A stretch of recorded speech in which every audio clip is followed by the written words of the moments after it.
Viewers, Assalamu alaikum. Pakistan with India. Rising Asia Cup T20 match in Qatar. আমাদের কাতারেই ঠিক আছে ম্যাচটা হয়েছে yesterday. Pakistan win by 8 wicket against India. ইন্ডিয়ার কপাল কালকেতেই খারাপ, এদের আফ্রিকার কাছে হারেছে 30 রানে এবং রাত্রেবেলা এসে পাকিস্তানের কাছে হারলো। তো পাকিস্তানের যে যুবরা তাদের মানে সিনিয়র টিমের বদলা নিচ্ছে, ঠিক আছে, তাদের যে উদযাপন, তাদের যে মতলব অ্যাক্টিভ, যে সুরিয়া বানসি স্টার্ট করেছিল 29 বলে 45 রান করেছে, ঠিক আছে, যে সুরিয়া বানসি 42 বলে 144 রান করা প্লেয়ার, তারে মনে করে যে আটকাতে হবে পাকিস্তানের, সে একটা পাকিস্তানের।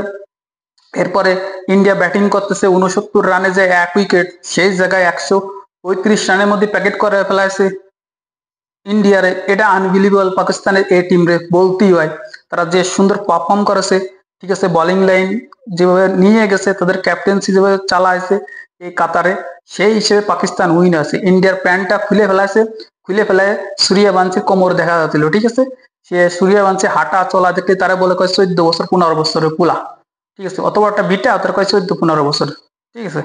এগুলো নিয়ে আলোচনা পরে করা যাবে। কিন্তু পাকিস্তান শেষমেশ একটা জয় পাইছে ইন্ডিয়ার সাথে 8 উইকেটে 13 ওভার 2 বলের মধ্যে খেলাটা শেষ করে দিয়েছে। যে পিটেছে পাকিস্তান সবসময় লেফট হ্যান্ড ব্যাটসম্যানের কাছে বাড়িটা খেয়ে যায়। দেন আগে সাইদান পিটেতো, তারপর সালমান বাট পিটেতো, ঝুড়া পিটেনি, তারপরে এই যে ফখরুল জামান পিটে ইন্ডিয়ারে হারায়। আর এই নতুন ছেলেটার নাম যেন কি, ভুলে গেলাম, ও 71-এর উপরে রান করেছে, যে 71 না 79 মতো রান করেছে, sorry to say. Unbelievable perform করছে করে ইন্ডিয়ার বাসটা দিয়ে এবং প্যান্টটা খুলে নিয়ে পাকিস্তান বলেছে যে ভাই এখনো আরো 2টো ম্যাচ আছে, ফাইনালে যদি ইন্ডিয়া যায় তাহলে তো আরো 2টো ম্যাচ হবে, আবার সেমিফাইনালে ম্যাচ পাবে, ঠিক আছে। সেই হিসেবে পাকিস্তানের জন্য ইন্ডিয়া ফিরে ওয়েট করতেছে, প্রতিশোধ কে কারটা নেয় দেখা যাক।